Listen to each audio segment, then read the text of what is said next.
Welcome back to the Toffee Views, your source for all things Everton. I'm Ollie Hayes, and today I'm bringing my extra time match review of Everton nil, AFC Bournemouth 2.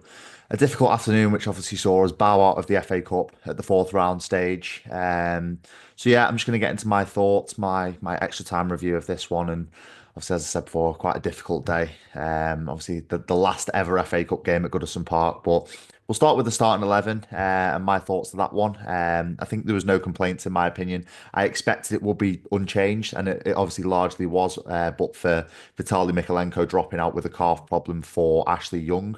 But apart from that, obviously unchanged from the three victories which preceded the Bournemouth game. So I think that team did deserve to start. They played well in the last three, obviously, as I said before. It wasn't broken, so I didn't see much point of fixing it. So yeah, I think no complaints from me. I think David Moyes got the starting 11, largely right. I think on merit they definitely deserve to carry on starting that game. But in that first half, I thought it was an even start in my opinion. I don't think there was much to separate both sides. I think Bournemouth do have that quality going forward, but no side was better than the other in my opinion. But we do have to remember that Bournemouth are a team in very good form. Beating the likes of Nottingham Forest, who are high flying at the top of the Premier League. They beat them 5-0 at home. So they're no mugs, Bournemouth, and they're definitely playing well in good form themselves and have decent players that could have hurt us. But if we're looking at that first half, that the first flashpoint was on 23 minutes, wasn't it? And a reckless James Tarkowski challenge, diving in, conceding a penalty, so avoidable that.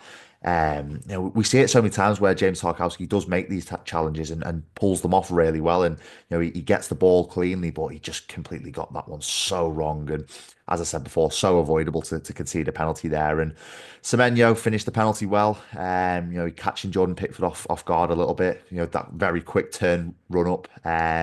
One thing I will point out with that one is, we've heard in recent days and weeks that the Premier League are going to crack down on celebrations, and Iliman Ndiaye obviously getting booked in the Brighton game for the seagull impression. And in my opinion, I have absolutely no problem with players winding up fans and celebrating in front of them. I think that's part of the game. I think if you remove that edge, you remove that tribalism from the game, I think there's not much left in it. So I have absolutely no problem with it. But one thing, I would point out that if you are going to make a point of saying that we are going to crack down on it and take more of a stance against celebrations of players, I think you have to be consistent and make sure that you're doing that across the board. And Semenyo did turn to the Gladys Street and made a sort of like a celebration, which obviously riled up the fans. It was, inciting the fans, and that was the exact reason that Iliman Ndiaye got booked against Brighton. So I'm not too sure where the consistency is. Obviously, it is a little bit of a different one with the Premier League and the FA Cup. But that being said, I did just want to point that out. I personally have no problem with it, but I did just want to point that out. But moving on to the first half, sort of how it went from there. We didn't really impose ourselves after that, did we? It was more calamitous defending really from James Tarkowski, and we saw ourselves go 2-0 down in that first half through Daniel Jefferson. I think he's scored three professional goals in his career, and two of them have been at the Gladys Street end. So that shows you how much of an Everton afternoon we were having at that point. But it was such a disappointing half, that one. I think we've started so well under David Moyes in all the first halves that we've played. You look at the Tottenham game, we came flying out the blocks. Brighton, we did really well to go into half time, winning 1-0 there. And then obviously, David Moyes has kind of instilled an ability for the team to come out and really press and have a good game. You look at the Leicester game as well, for example. We do start very well under David Moyes, so it was disappointing to see us have such a disappointing first half. But second half, I did want a reaction. I was hoping that we would get one, and we did kind of get it. Obviously, we were more energetic going forward, creating more chances.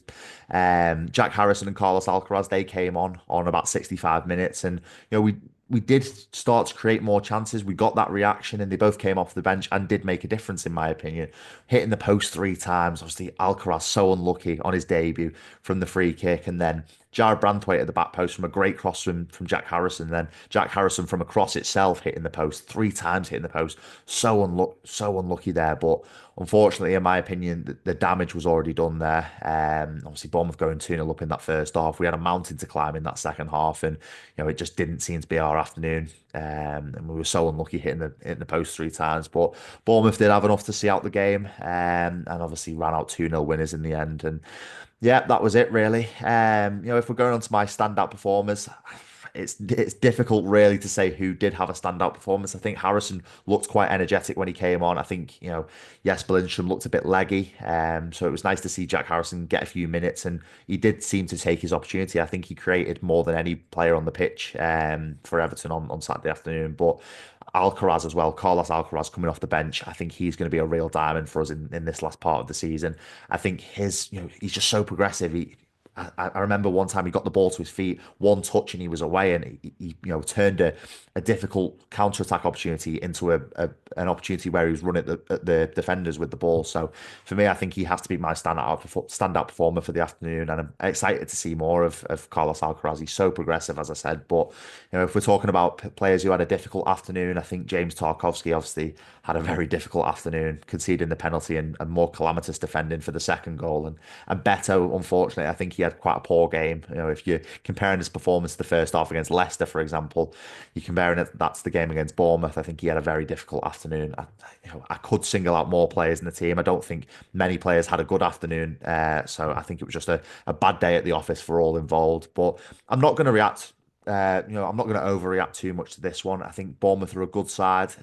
We fought till the very end, which, under previous managers, particularly Sean Dyche, I think if we'd have gone 2-0 down there, I think the game would have been dead and buried on 40 minutes. But that being said, I think we fought to the end, tried to create chances right until the end, but it just didn't seem to be our day at the office, and we got so unlucky hitting the post three times. But I think, there is positives to take from the performance. We stuck at it, and Alcaraz for me was absolutely fantastic. I think I would be very surprised if he didn't start against Liverpool in the Merseyside derby on Wednesday evening. But that is it really. Yeah, so we just need to look forward to the small matter of a Merseyside derby on Wednesday evening, and fingers crossed we can pull a performance out and get a result there. But on to Wednesday, fingers crossed Blues. But I'm sure I'll be speaking to you before that game. But let me know your thoughts in the comments about obviously the defeat and getting knocked out of the FA Cup to Bournemouth. Are you sort of surprised with the performance? Do you think we could have done things better? Let me know all your thoughts in the comments. That is all from me today. Make sure you like, comment, subscribe, and I'll speak to you soon.